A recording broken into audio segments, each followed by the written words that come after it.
presents Hollywood. The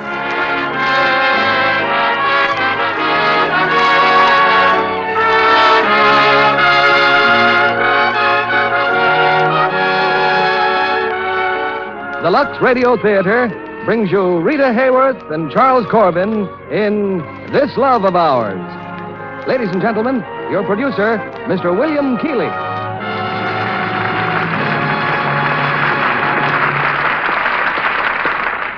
Greetings from Hollywood, ladies and gentlemen. Tonight's Lux Radio Theater presentation comes from the pen of one of the greatest modern playwrights, Luigi Pirandello.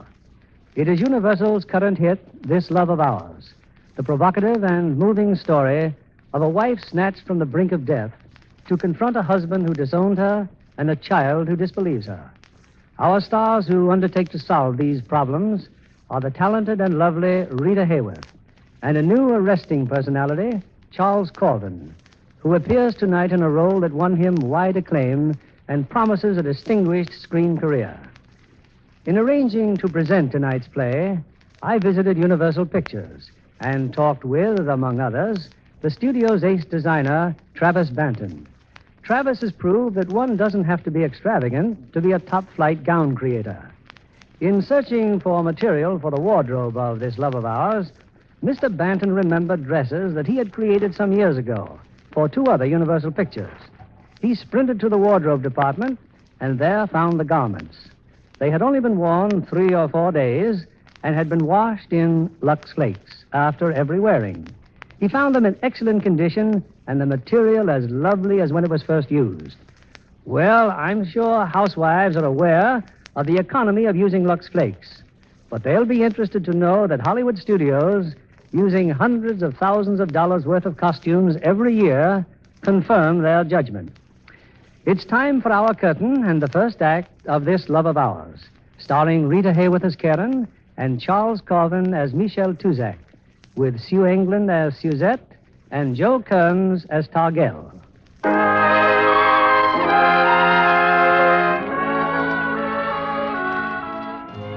It's a fine spring morning, and in the busy laboratory which adjoins his luxurious Connecticut home, Dr. Michel Tuzak has given some final instructions. Dr. Tuzak is about to go on a journey. Well, I guess that covers about everything, Andrews. Just be sure to run a daily check on the whole experiment series while I'm gone. You have to go to New York, Doctor? Chicago. Wherever it is, it's a cussed nuisance. You're not a traveling salesman, you're a research scientist. Why can't they come here? A medical convention? 600 doctors? 600, huh? Oh, that's very depressing. Yes. Now, hurry. You said you'd drive me to the station. Did I? Well, all right, I'll drive you to the station. I'll see you in front of the house. Goodbye, Daly, Summers. Goodbye, Doctor. Take care of yourselves and the guinea pigs. Oh, we will, Doctor. Good luck. Thank you. Daddy, you'd better hurry. I'm coming, darling. Miss Tucker says you'll miss your train. I've still a few minutes. Or are you anxious to get rid of me? Daddy. Oh, Daddy, don't ever say such a thing. I'm sorry, darling. Well, what shall I bring you from Chicago? Just yourself. Nothing special. You're very special. Thank you. Oh, where's your friend, Teddy? He went home. Don't you like to play with him? Not while you're here. It's much nicer just having you to myself. But, darling, the world's full of people. It's full of strange people. Except Uncle Paul. And it's not good for a young lady to live alone. Uncle Paul promised to come for the weekend. Don't you like it this way, Daddy? Just being here with me and Miss Tucker? Of course, dear. But I have my work, and you have your whole life, things to learn from others. Other people don't know nearly as much as you. I'll mention that to those doctors in Chicago. And I could never love other people as much as I love you. And her. And her. Daddy, you do have time, don't you? Of course I have time. Her shrine looks so beautiful this morning. The flowers are in bloom, and the way the sunlight comes through the window. Oh, it's beautiful, Daddy.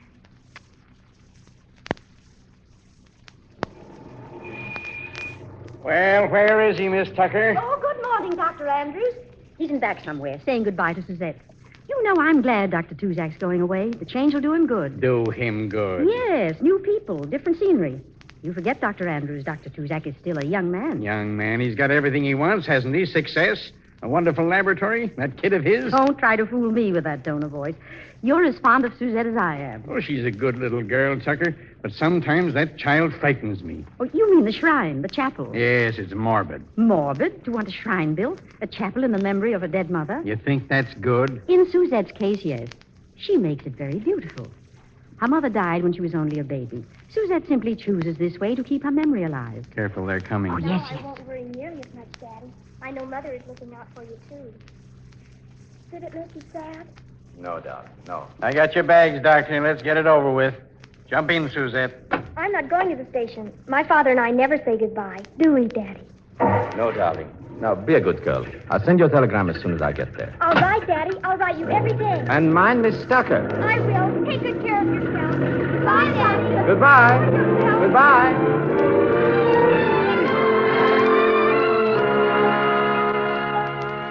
Gentlemen, I really think it was... Well, I must admit, Tusak, your theories at the conference this afternoon sounded perfectly plausible.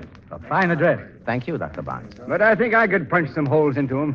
Why not punch me full of holes tonight, Dr. Bailey, at my hotel? Zach, I suppose we enjoy ourselves tonight. Recreation is good for doctors, too, you know. I wish I had time. Doctors should watch people behave when they're well, too. They'd know more what to do when they're ill. That's a rather difficult argument to refute. Well, then what do you say? The four of us. Dinner and 2 or 3 nightclubs. Well, how about the hotel? Oh, I know Got this town something back to do first.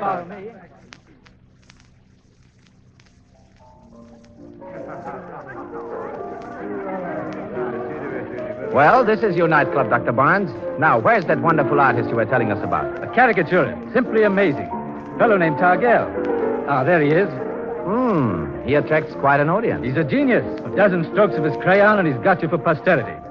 But if you don't feel like... That girl. Oh, at the piano? Oh, she's part of Targell's act. She plays and keeps him in the mood. Or the audience. I don't know which. Well, what are we standing here for? Let's get closer. Let's see how good this fellow really is.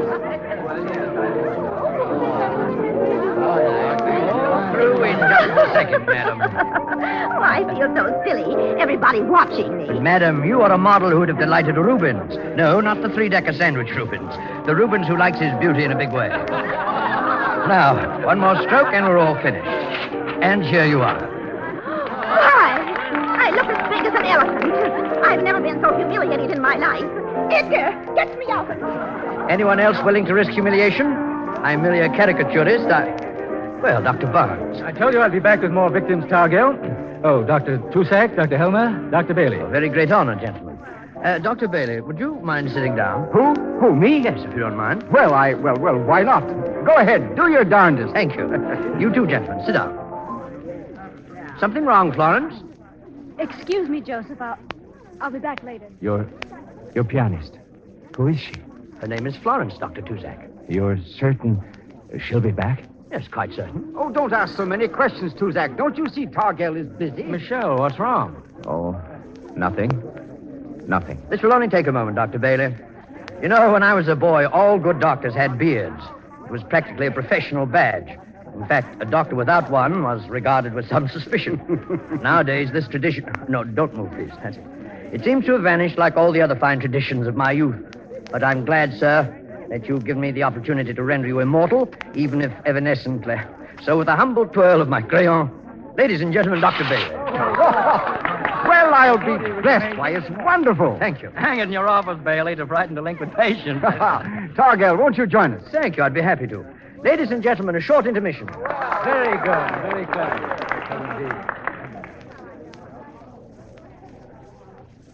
Dr. Tuzak, you're staring again. Someone you know? Someone you... Oh, Florence. Over here, Florence. Good evening, gentlemen. Won't you sit down? Thank you. Gentlemen, this is Florence. How do you do? Florence? Don't you like the name?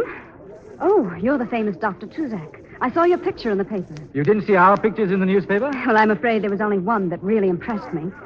Forgive me, gentlemen, but my disposition tonight could be very much better. Yes, the way you deserted your piano, my dear. But my disposition is no reason why I shouldn't drink to your health, gentlemen. Or should I say that to Doctor? That's quite cool. Dr. Tuzak, Yes. you've been diagnosing me. Are your findings complete? The way you've been staring at me, I don't know whether to be flattered or frightened. I've been very clumsy. I want to talk to you alone. We want to be in on this consultation together. You can reach me at the Drake Hotel. What? Really? Is your family with you? No. My daughter is going to school. And your wife? I have no wife. Please, call me at the hotel. I still say this consultation is not being conducted along ethical lines. Perhaps it's my fault. Joseph, have you a $5 bill? $5? Why, yes, here. Thank you. Here, Dr. Tuzak. I believe that's the customary fee. Thank you very much. Seeing you has been very enlightening. Good night, gentlemen.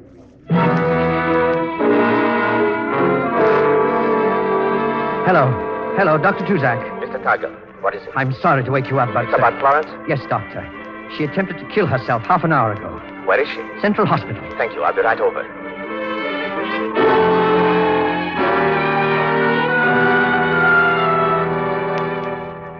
Wheel the patient to a room, nurse. I'll be there in a few minutes. She'll be coming out of the anesthesia soon. Yes, doctor. Thank you for your help, Dr. Barnes. Well, we operated, and she's still alive. You know, it's almost as although all this was planned. A bullet in her heart, and you remove it successfully. Thus far, yes. Proving what you've been telling us at the convention. Except this time, it wasn't a guinea pig you were working with. This is all very strange, Tusak. Is it? Yes. You knew this girl, didn't you? Last night at the cafe, that wasn't the first time you met her. No. All right, you don't want to talk. It's unfortunate we haven't the case history. She's always had a very strong constitution. You saw only the x-ray plate and the fluoroscopy. How do you know that? Because she's my wife. Your wife? Yes, Dr. Barnes. Excuse me, I'd better go to the room. Dr. Tuzak, I've been waiting here in the corridor. Tell me, please. Her chances are good, if she wants to live. Oh, thank you. Wait. Why did she do this? You don't know? Well, let me know if I can do anything for her. I'll let you know. Goodbye, Doctor. She is regaining consciousness, Doctor. I'll check the respiration. She's opening her eyes. Karen. You... Why did you? Why did you? I wanted to die. I wanted to die.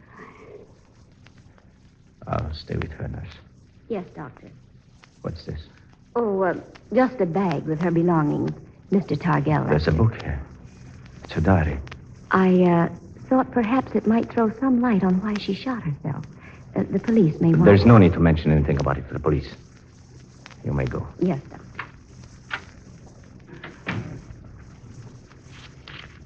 Her diary. Karen's diary.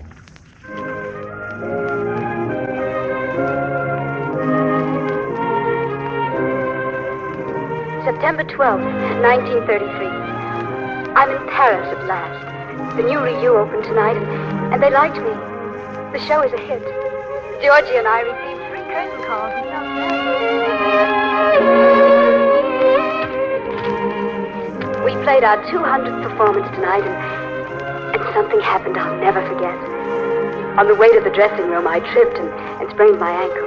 Of course, I'm out of the show, but what do I care? A young French doctor was called in. His name is Michel Tuzak. Oh, very reserved and professional, but so good-looking and charming. I'm sure my ankle is going to take weeks to get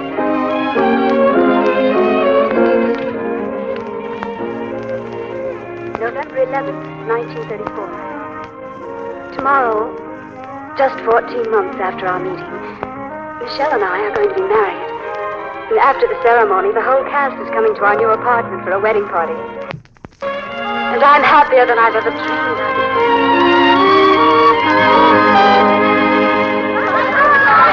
Goodbye. All I can say, it's time you left. Oh, darling, I thought they'd never go. Oh, but I like your friends, dearest. Georgie, too? What about Georgie? Oh, darling, you are jealous, aren't you? I'm in no mood to be serious. But you are. Well, this much I will say. The prospect of your never seeing him again affords me considerable relief. Affords you considerable relief. Oh, darling, I love the words you use. I learned English from a very pedantic teacher. And what about the others? Bruce and Johnny Carter and Mark? Will you miss them, darling? Michel. I can't help but be jealous, darling. But you promised me. You're too beautiful. I love you, Michel. Oh, don't you see? Georgie and the others, they're only... May I come in? Thank you very much. Georgie. I forgot to give you something. Rabbit's foot. Thank you. For luck. I can't get it through my head. No, I can't. Look at her, Michelle. Yes? She's a very superior person. No one knows that better than I. That's where you're wrong. I know it. Oh, Georgie, please. Now, let me finish. You see, I don't approve of this marriage at all. Well, I thought you wished me luck. You, the wife of a member of the Paris hospital. Do you know what you've said goodbye to? From now on, it'll be tea parties, not champagne. Your whole life is dull and colorless as a cup of weak tea. Get out. In a moment. Or do I upset you, too, Michelle? You may be telling her the truth, you know. I've tried to warn Karin, too, but she wouldn't listen. How could she? You don't even speak her language. Oh, George. What about clothes, Karen? You've always loved beautiful, expensive clothes. Would you like nice conservative dresses, neck up to here, shoes with low heels? And, don't forget to play up to the president's wife. She really runs the hospital, you know. Laugh at her jokes, admire her hats, listen to her servant You seem to know a problems. lot about it. Don't I? But I never thought I'd see you as one of them. Well, Michelle, I'm waiting. Knock me down and throw me out. You're drunk. Yes. Well, goodbye, my pet. Going to miss you. Oh, darling, please. He didn't mean what he said. That's just Georgie. You've known him for a long time. Oh, we've done 4 shows together. Karin, tell me. Michel, he's never been anything to me but a dancing partner. None of them have been anything to me. Oh, darling, I do so want to be a good wife to you. You will, Karin. Because you love me. If you only knew how much, darling. If you only knew.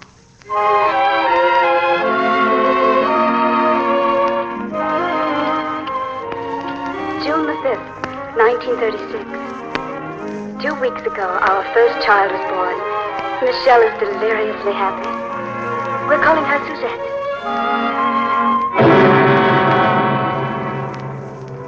The 21st, 1940. Yesterday, Michelle's aunt died. He will inherit a great deal of money. At last, he has the chance to become the research scientist he has always longed to be. Soon, Suzette will be 4 years old. It's almost incredible. How happy we could be if it were not for these spells of jealousy that sweep over Michelle. They're like a sickness. Nothing I say or do seems to convince him of the absurdity of his imaginings. Oh, I wonder if they will always vanish as they have before, or sometime.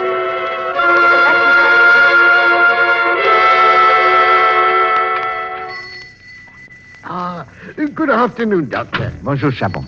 The birthday cake ready? All ready, Doctor. And such a cake, the whites of 24 eggs. Oh, such a surprise for the little one. For my wife, too. She thinks I've forgotten all about Suzette's birthday. Oh, Doctor, is that not Madame Tussac crossing the street? My wife? How could it be? She's home with... What? Well, yes, it is. I'll put the cake in the box, Doctor. Oh, look, Madame Giraud. She's going there again. Oh, I can't believe it. In broad daylight. Chabot. Coming. At least 3 times a week I see her go to that man's house and to think she's married. Who did you say her husband... Well, monsieur? I beg your pardon. Do you always listen in on people's conversation? Excuse me. Dr. Tussac, the cake, the birthday cake. With a roof made of sugar cookies. But one day a big storm came and blew the roof off and... Oh, Dr. Tuzak? Yes? Daddy. Hello, darling. Happy birthday. I'm going to have a birthday party, Daddy. Lots of children are coming. In an hour. Yes, darling. Anna, Madame is out. Well, just for a little while, she said. Well, I'm sure she did not expect you home so early. Anna is telling me a story. Each time, Anna has a different story. Each time? What do you mean? Oh, she only means... I didn't ask you. Suzette, do you see Anna often? Do you? Oh, yes, Daddy. Every afternoon when Mommy is gone, Anna comes from next door and tells me, Daddy, my hand, you're hurting my hand. Oh, darling. I wouldn't hurt you for anything in the world. I'll be in the study. Michelle. Oh, darling, aren't you coming inside? I told you before. I'm busy. But, Michelle, you aren't busy. Oh, darling, your beautiful cake just came. Chabon brought it himself. He said you were there before, but you... Yes, I was there.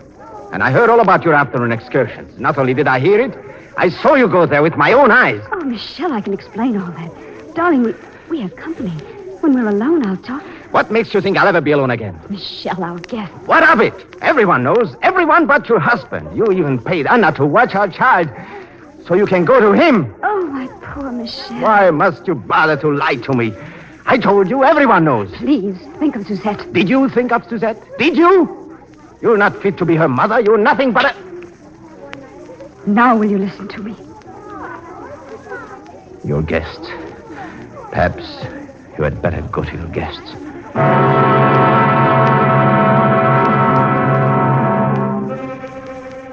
That night, when, I don't know, Michelle left our home forever. He did not go alone. I am taking Suzette with me in the hope she will soon forget you. Take what you wish and never try to see us again.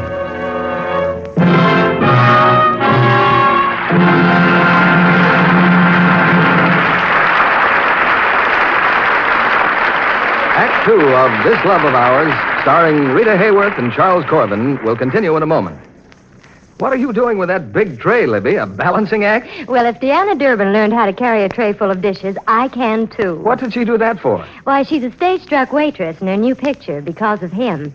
She wanted to do the job right, so she learned the art from a waitress in the Universal Commissary. You know, Libby, washing dishes can be just as much an art as carrying them. And it's an art to keep hands lovely in spite of dishwashing. But easy with Lux, because Lux is so kind to hands. They can stay lovely as a leading lady's. You know, in Deanna's new picture, because of him, Charles Lawton gets her a part as a leading lady in a play. Well, whether a girl is an actress or a leading lady at home, she needn't have dishpan hands.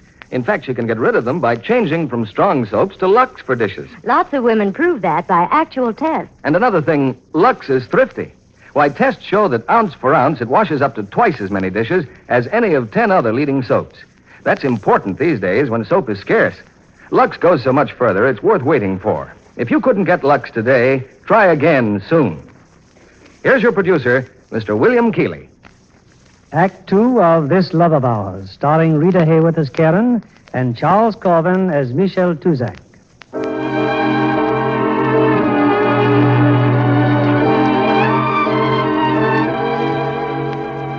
More than an hour has passed since Michel Tuzak closed the pages of Karen's diary. And for more than an hour, he has sat at her bedside, as still and unstirring as the girl he has dragged back from oblivion. He looks up now as Dr. Barnes comes in. How is she? Resting comfortably, I think. You wouldn't care to tell me anything more about her? Not now, please. But if she's your wife, surely... When she's out of danger, is there some place we could move her, a private sanitarium, somewhere in the country? There's Rossmore Sanitarium in Wisconsin. It's a very fine place to recuperate. Thank you. Let me know when you're ready, and I'll make the arrangements.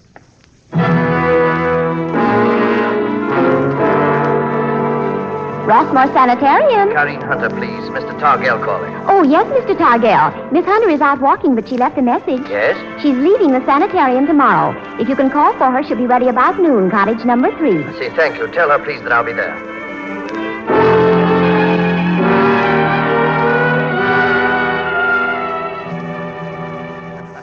I can't get over it, Karen. How wonderful you look. It must be the air up here. Well, I've had enough of it. I simply can't wait to get away. Can I put these bags in my car? Mm-hmm, please. I'll be with you in a minute. Well, take your time.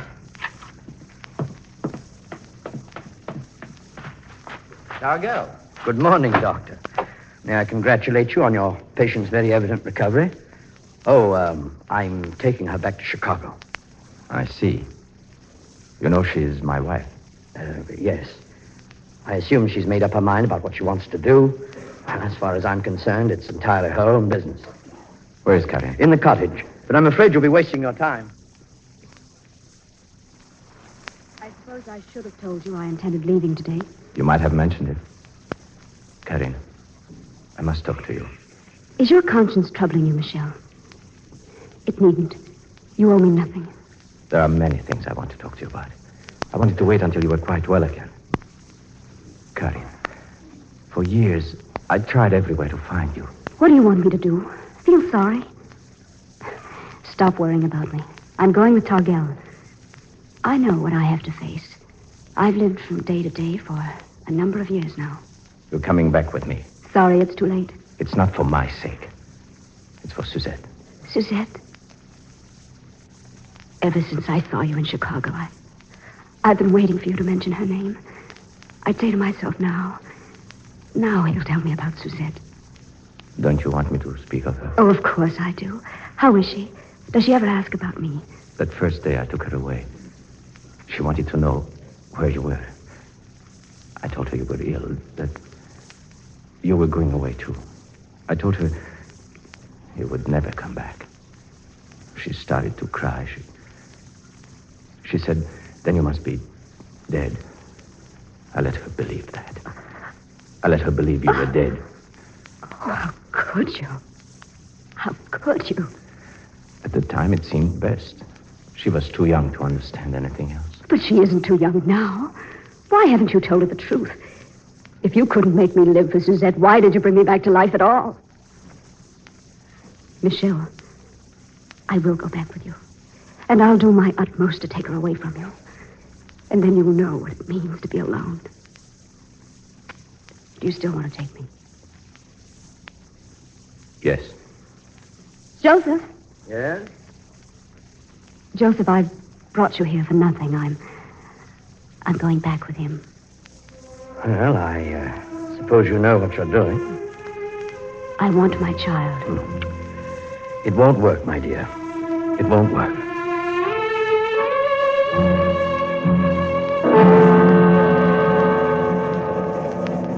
Well, the news has created quite a stir at home. How do you know? The conductor just gave me this telegram.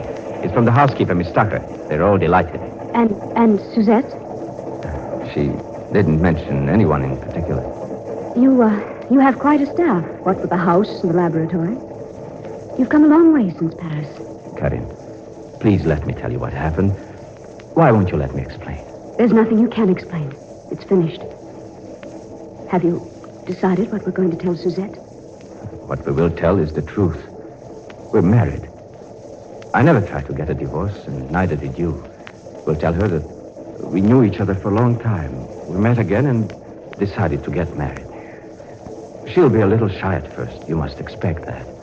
Yes. But when she's older and can understand, we can tell her everything. You say that so confidently.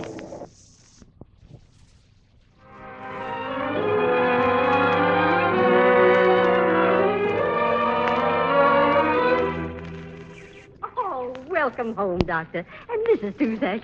Oh, I was never more surprised and delighted in my life. Thank you, Miss Tucker. Well, shall we go inside first or walk over to the laboratory? Isn't Suzette home? She's just in the garden. Suzette? Suzette. There she comes. Daddy, Daddy. Hello, darling. Suzette. Oh, she's so grown up. She's such a sweet child, Mrs. Tuzak. Look at the flowers, Daddy. I brought them for you. Oh, very nice. But you should give them to someone who wants to meet you very much. Oh, here. Hello, Suzette. How do you do? Oh, you'll have to say more than that, or Karin will think I brought you up very badly. I'm sorry. I'm very glad you're here, and I hope you'll be very happy. Oh, Daddy, Daddy. Suzette, come back. Suzette. So here you are, young lady. I'm unpacking Daddy's clothes. You've been acting like a little baby. Well, there's nothing unnatural about your father getting married again. She seems like a very nice person. Please, Tucky, don't scold me. All right. I won't scold you. He looked at me as if he's afraid. And the way he looked at her. He never looked that way at you or anybody. Well, of course not. Your father's not in love with me. Does he love her as much as he loves me? It's different, dear. Well, it's like that left shoe and that right shoe. They're both shoes, but they're different. But why does he... Now, you put the rest of his clothes away and then come downstairs, I'll see about dinner. Look, this newspaper. Why would Daddy keep an old newspaper in his suitcase when... Oh. What about an old newspaper, Oh, nothing. Cafe entertainer shoots self. Cafe entertainer? It's her. And her picture. It's her.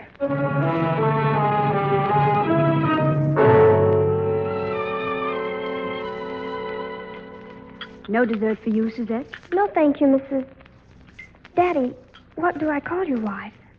Why, I don't know. You're too young to call her Karen, and stepmother is a little awkward. Suppose you just call her mother, if she doesn't mind. I won't call her mother. I couldn't.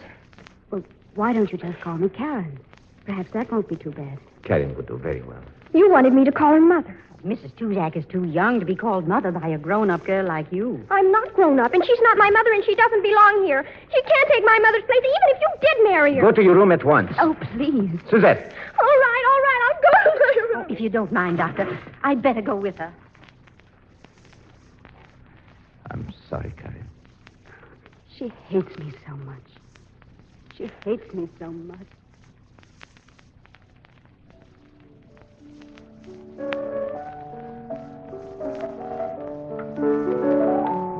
You play beautifully, Mrs. Tuzak. We were talking about Suzette. Yes. You can't worry about her like this. She's hardly spoken a word for 2 days. Dr. Tuzak will know how to handle her. He's tucking her in bed now. I can tuck her in bed, yes. But it appears that's all I can do with her. She's still the same? Yes? We must be patient with her. You see, Mrs. Tuzak, she's lived here so long with only her father and me that your coming made it seem so different to her. Her mother's quite real to Suzette. She worships her like a saint. She used to carry on long conversations with her. I got her out of that, but there now... was something I could do. Yes, I believe there is. What? You see, she has me for a refuge to comfort her and watch over her. I think it's better that I leave. Miss Tucker. Oh, no, please. You love her, too. Well, we wouldn't want you to go. I'm older, Mrs. Tuzak. I've had a lot of experience with these little savages. In time, when I'm gone, she'll come to you with her troubles. And that's bound to bring you closer together. I think you're right. I know I am.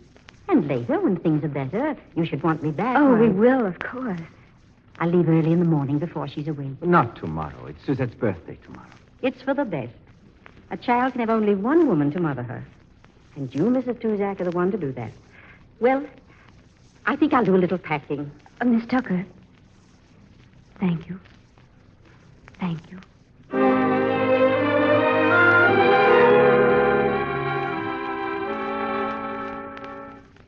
Good morning, Suzette. Happy birthday. Breakfast is all ready. Thank you. Where's my father? In the laboratory. He and Dr. Andrews are very busy. You see, they want to take the afternoon off for your party. Did you tell Miss Tucker to go away? No, darling, I didn't. Then who made her go? Not my father. No one made her go, dear. She didn't go because she wanted to. Why would she leave without even saying goodbye? Well, perhaps she thought it was best that way. Come here, dear.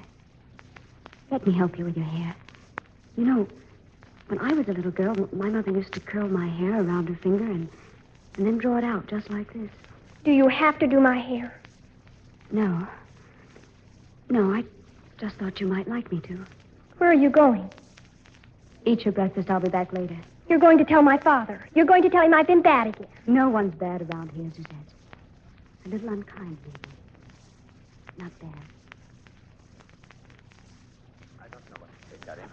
I've talked to Suzette a dozen times. The only success we've had seems to be in upsetting each other. Now she blames me for sending Miss Tucker away. She doesn't mean to be cruel. She's What's just... that, Michelle? Back at the garden there? Oh, just something she fixed up with the help of the old gardener. But what is it? It's a shrine. She begged me to let her have a shrine to her mother. A shrine to me? I didn't approve, but I thought anything that would make her happier... Well, it's a little ironic, isn't it, to look at one's own shrine? To be canonized in a child's mind? For what? For years of waiting and longing and dreaming about a child who won't even stay in the same room with me. It's almost funny, isn't it? Karen.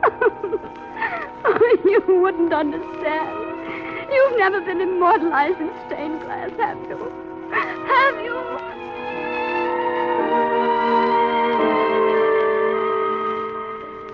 Suzette, I've been looking all over for you. What are you doing?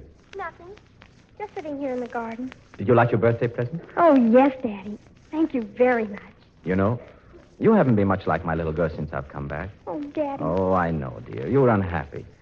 I hope you'll believe me when I tell you that I'm unhappy, too. And so is Karin. But imagine things would be a lot different than they are. We'd hope that we'd all be happier here than we'd ever remembered being. And we are not. What you are doing is wrong, darling. And yet I know you think it's right. Karin only wants to love you. Daddy, don't say any more. I'm going to tell you a little story about her. Then you'll know her better. I know about her already. You know what? What was in the newspaper? There was a newspaper in your suitcase. It said she was an entertainer in a nightclub. Suzette. And that she tried to kill herself. Oh, I'm sorry you saw that. But don't you see that... And I'm sorry she's unhappy.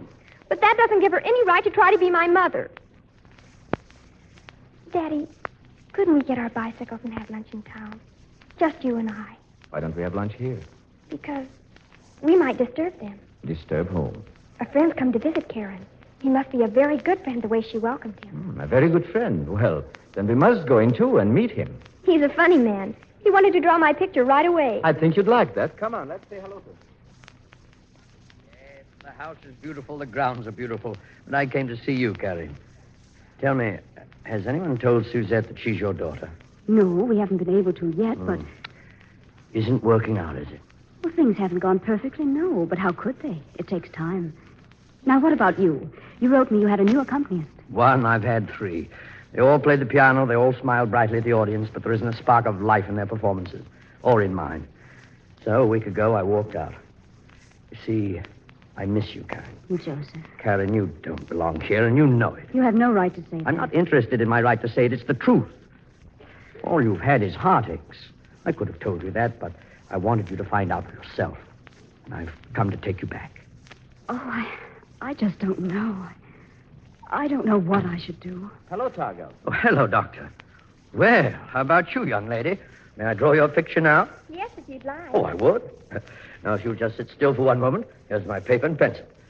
Now, this really needs a Gainsborough. But since I'm not a Gainsborough, I'm not going to even try to capture the zest of youth, the fire and dignity of those young eyes, nor the beauty of that brow, not even that saucy little chin. No, Suzette, I'm not going to make you beautiful at all. I'm going to make you funny. Funny? Yes, my dear. Because one day you'll realize that life is funny and people are funnier. Now, one more line, and we're finished. With the compliments of your humble servant. Oh. Disappointed? Do I really look like this, Daddy? Yes, this is how Mr. Targel sees you. Let me look again. Can you do one of my daddy? Only with the subject's permission. Please let him, Daddy. Well, after lunch, perhaps. But Corky, you wouldn't have to have Corky's permission, Mr. Targel. Who's Corky? My dog. Please, Mr. Targel, he's right outside. Why, by all means, we must do your dog. You know, Suzette, I once had a dog. You know. Did you hear, Michelle? She laughed. Yes, I heard.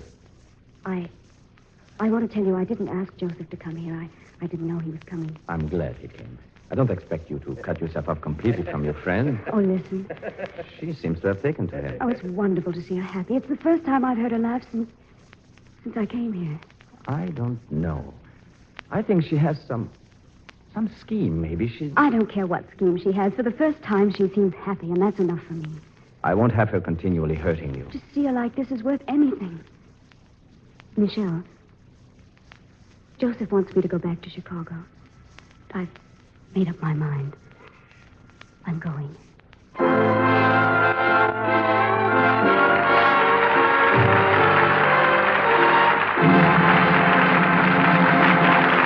We pause now for station identification. This is CBS, the Columbia Broadcasting System.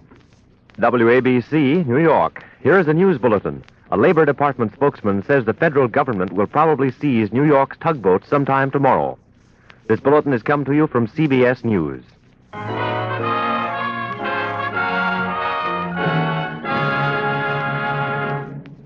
In a moment, our stars, Rita Hayworth and Charles Calden, will return in Act 3 of This Love of Ours. Tonight, we have as our guest a young lady responsible for many of those colorful, imaginative costumes that have dazzled moviegoers over the years. She is Miss Helen Rose, a designer at Metro-Goldwyn-Mayer Studios. I've noticed, Helen, that you specialize in musical production. Yes. Any kind of clothes designing fascinates me, but in musicals you have more chance to use imagination and originality. And you use plenty of it in the Harvey Girls. I'm sure those waitresses of the 90s would have loved the costumes you created for the picture. They might have had more trouble than I did keeping them fresh. How's that? They didn't have luck. I did. I was hoping you'd say that. Of course, Judy Garland and John Hodiak do a fine piece of acting. But those wonderful girls' costumes, well, they're remembered by everyone I know who has seen the picture. I don't suppose most people realize what a problem it is keeping costumes looking fresh. When you're shooting in Technicolor, everything has to be perfect. The Harvey Girls were famous for being immaculate, so we washed those uniforms after every shooting. Mr. Kennedy will be interested in that, I'm sure. I imagine that Lux Flakes helped you out, Miss Rose. Indeed, they did, Mr. Kennedy. We had to play safe with colors and delicate lingerie fabrics, so we used Lux for everything washable that was worn in the picture. The finished picture certainly proves what a wise choice that was. Those costumes looked lovely every minute on the screen. Thank you. I was really proud of them, too. Thank you, Miss Rose. Lots of women take pride in keeping their own lingerie lovely the Lux way. Actual washing tests prove that strong soap, hot water, and rough handling make colors look faded and drab far too soon. Slips and nighties washed the Lux way stay lovely 3 times as long. Lux Care is thrifty care. That's especially important now when underthings are hard to buy.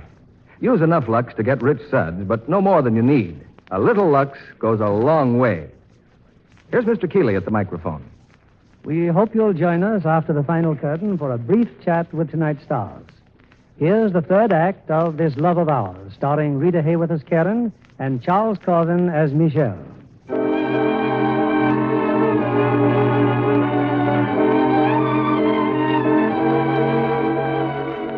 A few hours have passed, and in the Tuzak home, a score of shouting children celebrate Suzette's birthday.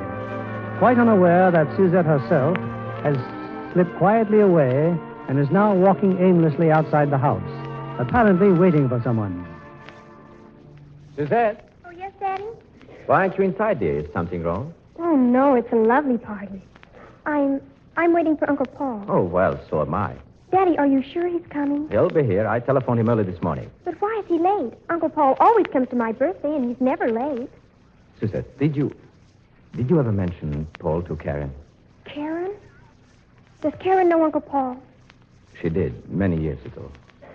I don't think she'd remember him anymore. I would like them to meet again. Daddy, Mr. Targell promised to draw a picture for me of my mother. I asked him to. Is that all right? Why, yes, of course, dear. Your young friends in there are keeping him very busy, though. I can tell him just what she looked like. I think he knows. How would Mr. Targell know? Because he's an artist. And artists have great imaginations. Now, come, it's time to cut the birthday cake. And don't worry, Uncle Paul will be along. Pictures now for 10 minutes. Now, listen, you Indians. There's a birthday cake. You don't want to miss that, do you? Joseph, I certainly let myself in for something, didn't I? when are you leaving? Oh, as soon as this is over. Have you made up your mind, Karen? Yes, if your office still holds. I've told Michelle I'm going with you. And he's going to lecture? Well, there's not much he could do about it, is there? No, my dear. Not much.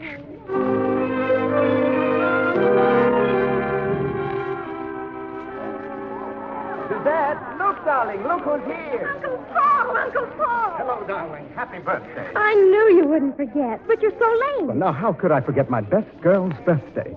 Here, with my very best wishes. A present. Oh, thank you. Well, open it. Open it. A bracelet. Oh, it's beautiful. Look, everybody, look. He gave it to me, my Uncle Paul. And now he's going to play the piano for us, aren't you, Uncle Paul? Darling, give the men a chance to sit down. At least a chance to meet everyone. Well, Michelle, aren't you going to introduce me? Where is she, this new wife of yours? She went upstairs to her room. If you'll excuse me, I'll bring her right down. How do you do? Paul. Well, yes. Michelle. Where's Michelle? I don't know. After he came downstairs, he told me to wait for you here, alone. And you don't know. This is most embarrassing. I can't remember ever... Karen. You're Karen. Paul, your eyes. You can see. Yes, but I should have known you immediately. I can't believe it. Didn't you know? Michelle didn't say anything about me? No, nothing. Not even that he knew you. Knew me? Why, Michelle has been my best friend for years. Well, tell me what happened. What happened? Well, you remember the day in Paris when you came to see me. You couldn't stay long. It was Suzette's birthday that day, too. Oh, do I remember? All those years I've been trying to forget. It happened about a week after that. I was playing the piano. I heard the doorbell ring. I thought my housekeeper would answer, so I just kept on playing. You know how much I wanted to be a good student. Suddenly I heard a strange voice. I'm Dr. Tuzak. Does that mean anything to you? Why, yes, of course. You're Karen's husband. Won't you... Where is my wife? I'm sorry, Dr. Tuzak. I don't know. Where's my wife? Come here, I'll kill you. I'll kill you. Crazy? Let go of me. Let go of me. Where is she? Help, someone, help, help. Help. Oh, let him go. Let him go. He can't protect himself. He's blind. He's blind. Blind? Oh, stop it. Stop it. Are you all right? Don't worry about me. Must be out of my mind. I made a horrible mistake. Please, let me help you. It's nothing. Dr. Tuzak, why isn't Karen coming anymore? What's happened? She went away. Disappeared. I thought you'd know. She used to come here 3 afternoons a week. She taught me how to play the piano. A good teacher. Very kind. Why don't you say something? Dr. Tuzak? Dr. Tuzak? He is gone, monsieur.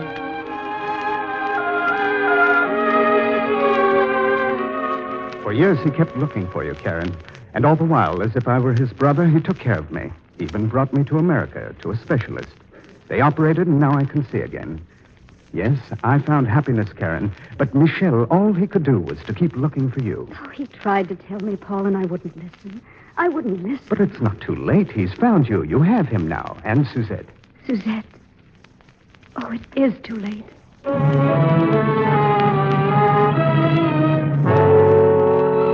We've all gone home, Mr. Targell. You haven't forgotten. Forgotten? You said when they left, you'd draw a picture for me of my mother. No, I haven't forgotten. Here's your crayon and your big pad. Well, go ahead. Now, what was she like? Tell me. Daddy, Tell him, dear. my mother was very beautiful, wasn't she, Daddy? And there wasn't another lady like her in the whole world. My daddy's told me that 1,000 times. This is not helping, Mr. Targell, dear. It may be. Please go on, Suzette. Her hair was curly like mine, wasn't it? Yes? And her eyes were dark and large, and she smiled whenever she looked at me. My father told me everything about her. And he told me over and over again that he'd never marry anyone else because he couldn't love anyone else like he loved my mother. And did he tell you about Paris when you were a little baby? Karen. And the chestnut trees? And the funny old baker around the corner? Oh, Daddy, you didn't tell her all about Mother, too. You didn't, did you? No, I didn't. You have to be quiet, Suzette, if I'm to finish your mother's picture. I don't want it now. It's spoiled. She spoiled it. She spoils everything. I'm going away, Suzette. Why did you come here? Daddy and I were so happy before you came. Karen, you can't go. Paul has told me. Then you know, and you must stay. No, Michelle, no. It just won't work. Daddy, you mustn't kiss her. You mustn't. Oh, Suzette. Let her go. Joseph was the first to tell me it wouldn't work. There have been times before, Karen, when I've been wrong. But not this time. Yes, Michelle, now I know. I know that you have loved me. That you did try to find me. That you... Oh, darling, why didn't we find each other sooner? Karen, please. No. Don't say anything. I'm not unhappy. There's just one thing I want you to know, too.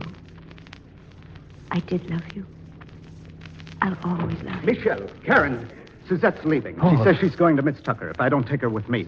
Now, you'd better do something about it and do it quick. Tell her the truth and tell her now. You think we haven't done everything? How would you do it? I'm going to do what you should have done a long time ago. Go out in the garden and tear down that fake memorial. Suzette, What? come here. I'll come, Daddy, but I'm going away. And if Uncle Paul won't take me, I'll go myself. I'll run away. There'll be no need for that, dear.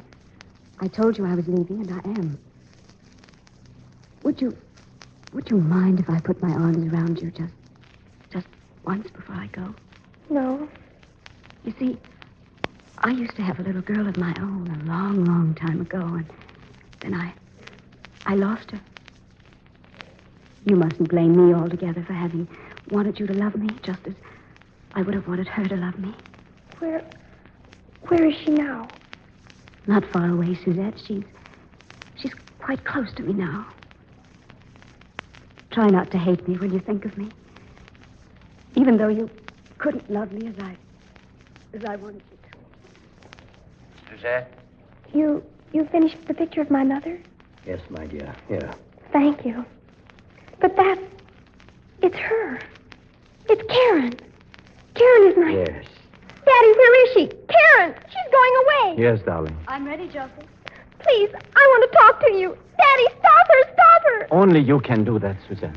But you knew all the time and you wouldn't tell me. Some things, little one, cannot be told with words. Some things only the heart can know. But I do know. I do know now. Mother. Oh, my darling. Mother. My mother.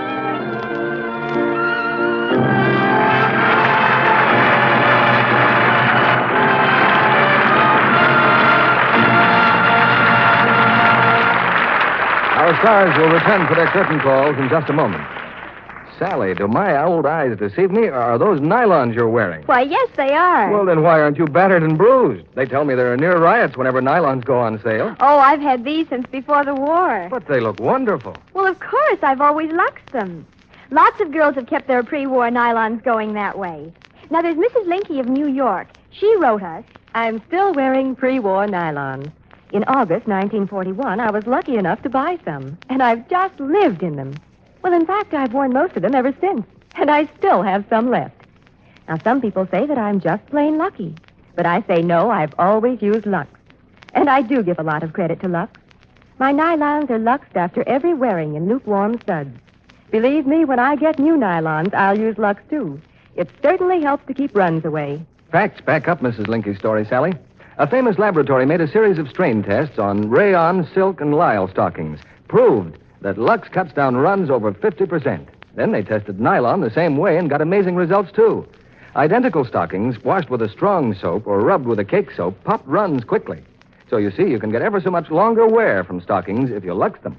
you can be sure I'll keep on using Lux for rayons as well as for my new nylons. We return you now to William Keeley. Our spotlight turns on tonight's stars, Rita Hayworth and Charles Corbin, who return for their curtain calls and give us the chance to say how much we enjoyed their excellent performances. Well, Bill, you gave us a great supporting cast to work with. Especially little Sue England, who was with us in the picture. That reminds me of something I've wanted to say for some time. How much we appreciate the supporting casts who work with us on Lux from week to week. I know what you mean. They don't get any billing, but they do a faithful and superb job. Your supporting cast on Lux includes some pretty famous names in pictures, don't they, Bill? Yes, indeed. Leading men like Francis X. Bushman and Norman Field and Herb Rawlinson, who are in our cast tonight, by the way. They were all great stars in their day, and they're continuing that standard of fine acting in this theater. And don't I recognize from time to time such famous radio personalities as Eddie Marr, Tudor Marson, Joseph Kearns, and Verna Felton? And not to mention Charlie Seale, who used to play with me years ago in repertoire. Well, Bill, probably no one outside the theater knows how important the supporting cast really is. Agreed. Charles, we're all of us looking forward to your next appearance on the screen. Thanks very much, Bill. I'm starting another picture soon with Mel Oberon. I was over at Columbia the other day, Rita, and your boss, Harry Cohen, showed me your latest picture, Gilda. Confidentially, Bill. How was she? Well, if Rita weren't here, I could tell you she gives one of the finest performances you've ever seen on the screen.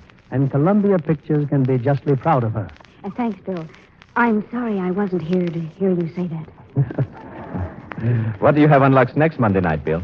Next Monday night is another red-letter date for us because we're presenting one of the screen's most moving stories of devotion, love, and sacrifice with two of the finest stars we've ever brought together on this stage. It's Warner Brothers' great dramatic hit, Now Voyager, starring Betty Davis and Gregory Peck. I can see that your audience agrees you've got a great treat for next Monday, Bill. Good night. Good night, and our thanks to both of you.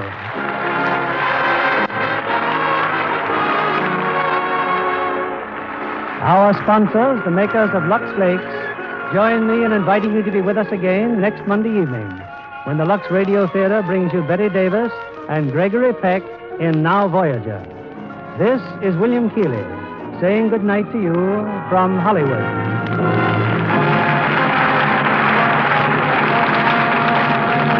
Perhaps you can't get Lux Flakes every time you ask. That's because there's still a shortage of fats and oils, especially the fine oils needed for fine soaps. Your government asks you to keep right on saving every drop of used fat in your kitchen. This releases oils for soap. Help put more soap on your grocer's shelf by saving used fats regularly and turning them into your dealer promptly. He'll give you 4 cents for every pound. In a final report issued by the War Activities Committee, motion pictures, along with radio and the press, were given full credit for their share in Allied victory and final peace. The report says, in part, a well-informed public aided in our ultimate victory, and the screen, the press, and the radio proved themselves vital mediums of public service during the wartime years. Our music was directed by Louis Silvers, and this is your announcer, John Milton Kennedy, reminding you to tune in again next Monday night to hear Now Voyager with Betty Davis and Gregory Peck.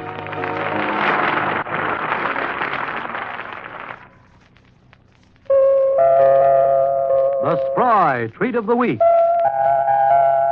Spry Star-Spangled Whipped Cream Pie. Velvety vanilla cream filling, bright with cherries, spangled with stars in a tender, flaky Spry pastry shell. For recipe, clip Spry ad in leading February women's magazines. For prize-winning results, rely on pure, all-vegetable Spry shortening. Be sure to listen in next Monday night to the Lux Radio Theater presentation of Now Voyager with Betty Davis and Gregory Peck. And why not tune in a half hour early to hear Joan Davis over most of these stations? This is CBS, the Columbia Broadcasting System.